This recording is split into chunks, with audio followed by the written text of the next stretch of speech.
নমস্কার বন্ধুরা, মন্টিস কিচেনে আপনাদের স্বাগত। বেলে মাছ তো আপনারা অনেক রকমভাবেই খেয়ে থাকেন, একবার এইভাবে ট্রাই করে দেখতে পারেন। প্রথমে নিচে বেলে মাছ, আমি একটু বড় সাইজের বেলে মাছটা নিচে, আপনারা ছোটও নিতে পারেন। তারপর নিচে কলমি শাক, একটা গোটা পেঁয়াজ কুচিয়ে নিয়েছি, আর সর্ষে বাটা, আর এখানে কালো জিরে কাঁচা লঙ্কা বাটা। এবার মাছের গায়ে একটু নুন হলুদ মাখিয়ে নেব, দিয়ে দেবো নুন, হলুদ গুঁড়ো। এবার ভালো করে মেখে নেব। ব্যাস, আমার মাখা হয়ে গেছে। এবার কলমি শাকটাকে বেছে নেব। শুধু উপরের কচি অংশটাকে নেবেন, বেশি শক্ত হলে কিন্তু ভালো লাগবে না। ব্যাস, হয়ে গেছে আমার বাছা। এবার কড়াইয়ের মধ্যে দিয়ে দেবো সরষের তেল। তেল গরম হয়ে গেছে, এবার একটা একটা করে মাছ ছেড়ে দেব।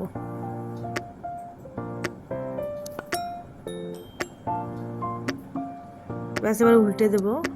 একদিক লাল হয়ে গেছে। ব্যাস, হয়ে গেছে। এবার আমি উঠিয়ে নেব। প্রত্যেক কটা মাছ একটা একটা করে ভেজে নেব। এবার ওই কড়াইয়ের মধ্যেই দিয়ে দেব জিরে সম্বার, পেঁয়াজ কুচি। এবার হালকা লাল লাল করে ভেজে নেব।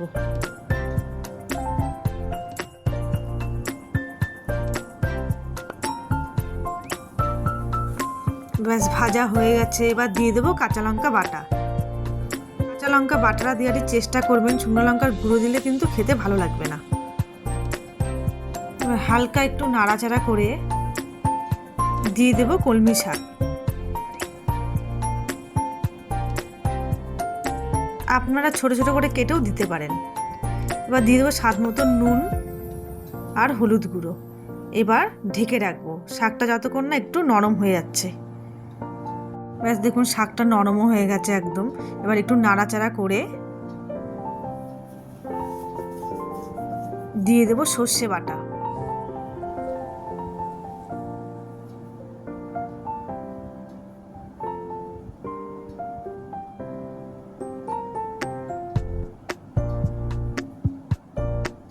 দিয়ে দেবো স্বাদ মতন চিনি।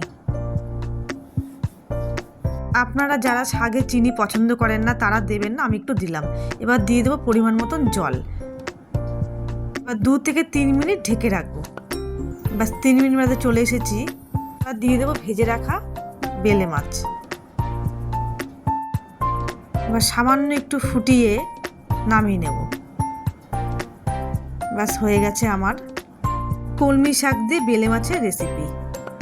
আজকের রেসিপিটি আপনাদের ভালো লেগে থাকলে যারা ফেসবুক থেকে দেখছেন পেজটিকে ফলো করে দেবেন, যারা ইউটিউব থেকে দেখছেন চ্যানেলটিকে তারা সাবস্ক্রাইব করে দেবেন।